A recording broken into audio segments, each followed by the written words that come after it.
if it's between Obama and Romney, there isn't all that much difference, except for the crowd that they bring with them.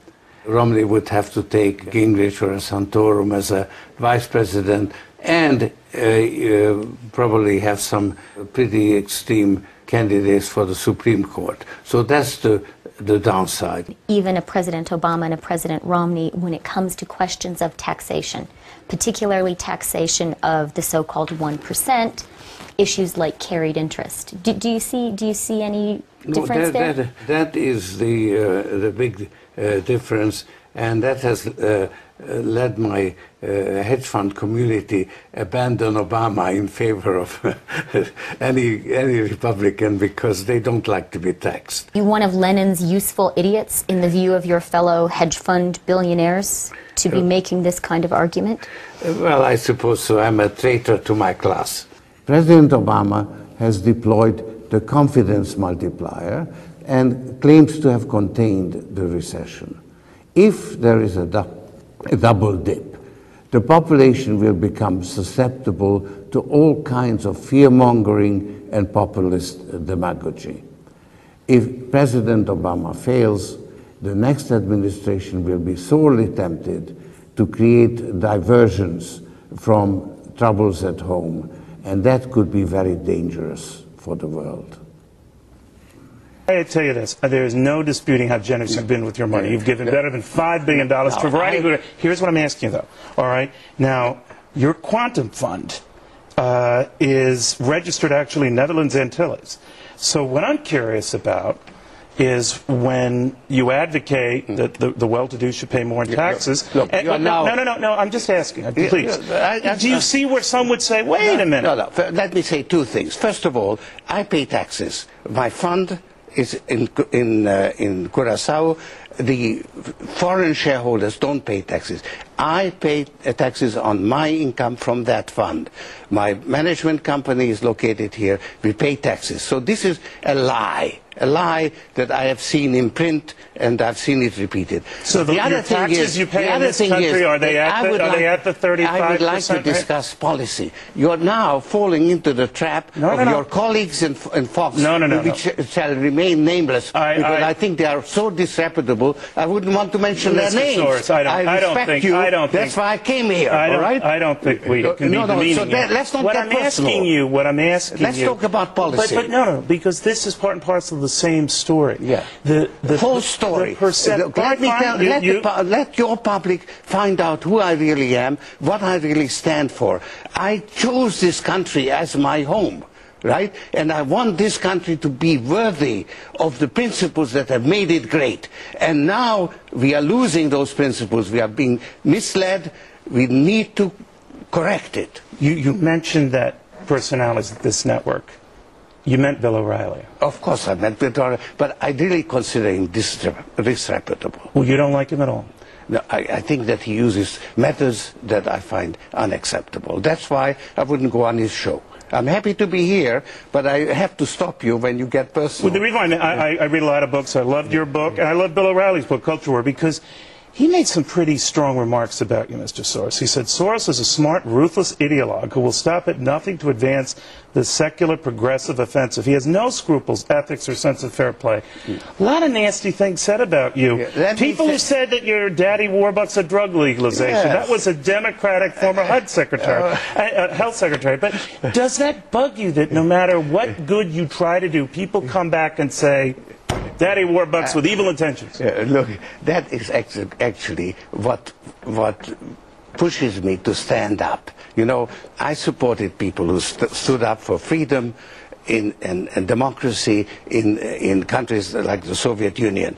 And when I see that the principles of open society are undermined by people like O'Reilly with his methods, then I feel that I've got to stand up. So the more he insults me, the more I will stand up against it, because he is using a remarkable trick.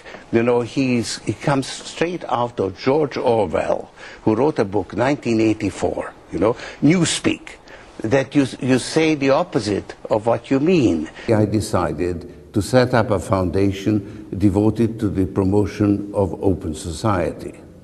I defined its mission as opening up closed societies, correcting the deficiencies of open societies, and promoting a critical mode of thinking. As time went by, I became increasingly involved in philanthropy. I established a foundation here in Hungary in 1984, when it was still under communist rule. In China in 1986, in Poland and the Soviet Union in 1987, and as the Soviet Union and Yugoslavia disintegrated, I set up a network of foundations that covered almost the entire former communist world. In this way, I acquired some practical experience in building open societies. I learned a lot. I discovered things that I should have known in the first place. For instance, that the disintegration of closed societies doesn't necessarily lead to the birth of open societies. It may result in just a continuing disintegration until a new regime emerges that bears more resemblance to the regime that had collapsed than to an open society. The event that forced me to thoroughly reconsider the concept of open society was the re-election of President Bush in the United States in 2004. Here was the oldest and most successful democracy in the world, violating the principles for which it was supposed to stand by engaging in human rights violations in the name of fighting a war on terror and invading Iraq on false pretenses. Yet, he was re-elected. How was that possible? I had to ask myself, what was wrong with America? I wrote a couple of books trying to answer that question. I blamed the Bush administration for misleading the people, and I blamed the people for allowing the Bush administration to mislead them. As I probed deeper, I started to question my own conceptual framework. I discovered a flaw in the concept of open society insofar as Popper was mainly concerned with the problems of understanding reality. Look at the Bush presidency. It was remarkably successful in manipulating reality. By declaring war on terror, it managed to line up the nation behind the president and pave the way to the invasion of Iraq. The invasion was meant to establish the supremacy of the United States in the world, but it achieved the exact opposite. America lost power and influence precipitously, and George W. Bush is widely considered the worst president of the United States ever had. Capitalism is not directly opposed to open society the way Soviet communism was. Nevertheless, it poses some serious threats. There is a deep-seated conflict between capitalism and open society, market values and social values. The conflict has been successfully covered up by the market fundamentalist ideology, which gained the upper hand in the 1980s during Ronald Reagan's presidency. George Soros says the current housing and credit problem all starts with Ronald Reagan. Well, look, Reagan has been kind of idolized. He's been he talked about the magic of the marketplace. He sold that idea that you can leave it to the market. In this case, believe it or not, I'm not actually guided by political considerations. I'm well known as being an opponent of Bush, and so on. So it's thought that everything is political. No, just analytically, that's when it really started, and it started with Reagan and Margaret Thatcher. In the United States, politics takes the form of representative democracy. People elect representatives who operate the levers of power. They are agents who are supposed to represent the interests of the people. In reality, they tend to put their own interests ahead of the interests of the people. Getting elected is expensive, and representatives are beholden to their supporters. Those who don't play the game, don't get elected. That's how money pollutes politics, and special interests trump the public interest. The agency problem in the American political system is not new. It's inherent in a representative democracy.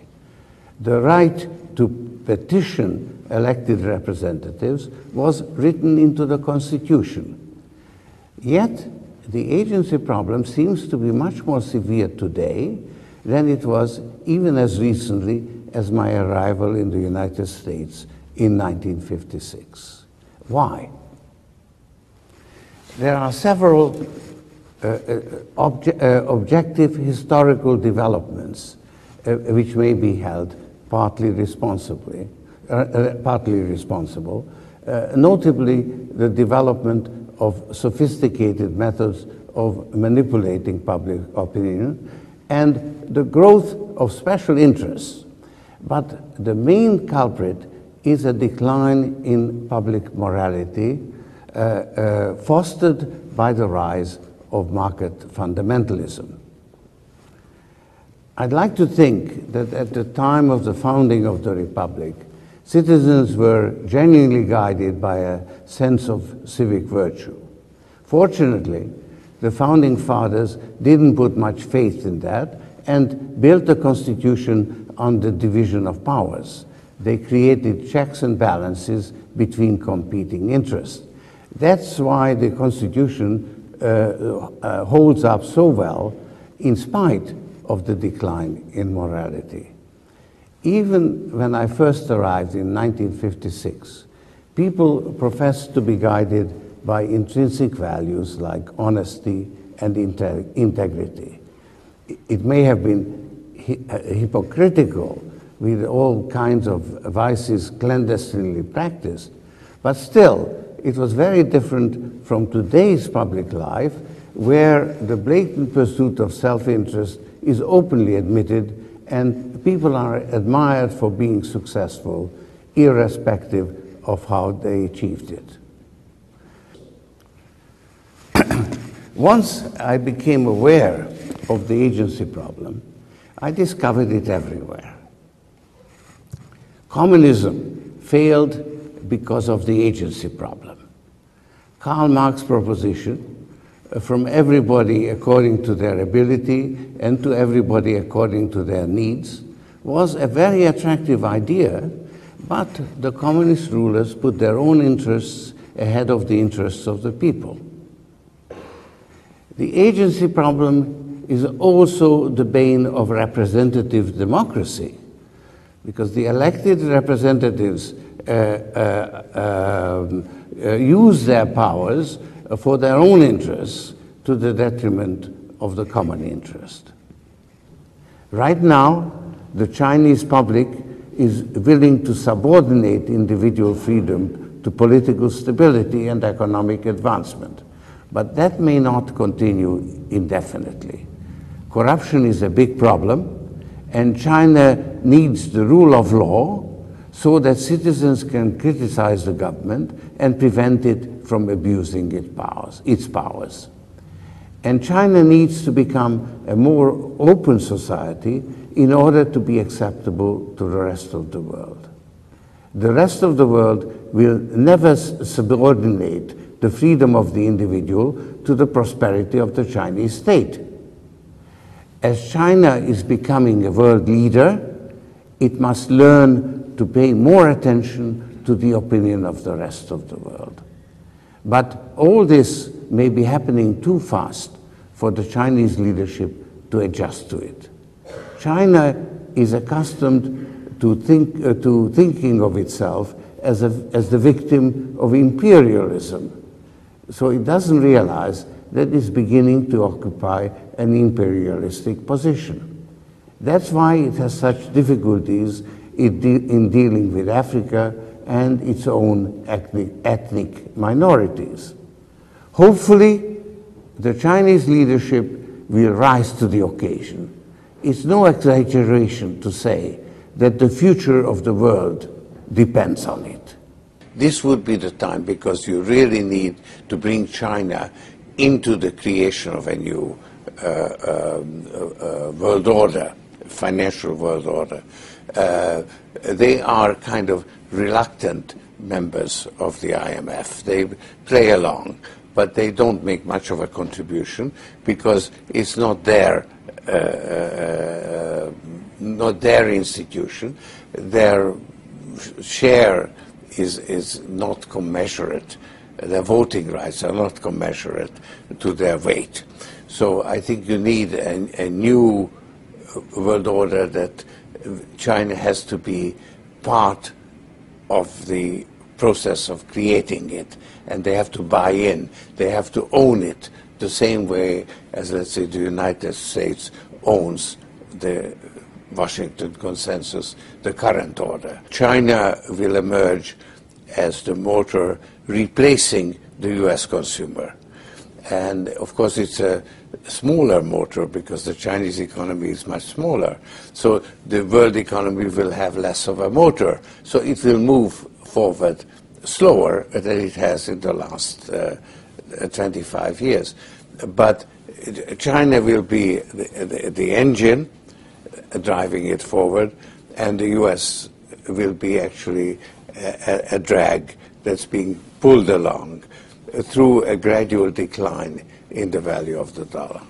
And what about the American concern that aiding and abetting this move away from the dollar as the world's reserve currency ultimately means a weakening of the U.S. economy? It is not necessarily in our interest to have the dollar as the sole world currency, because as the world economy grows, it needs additional currency.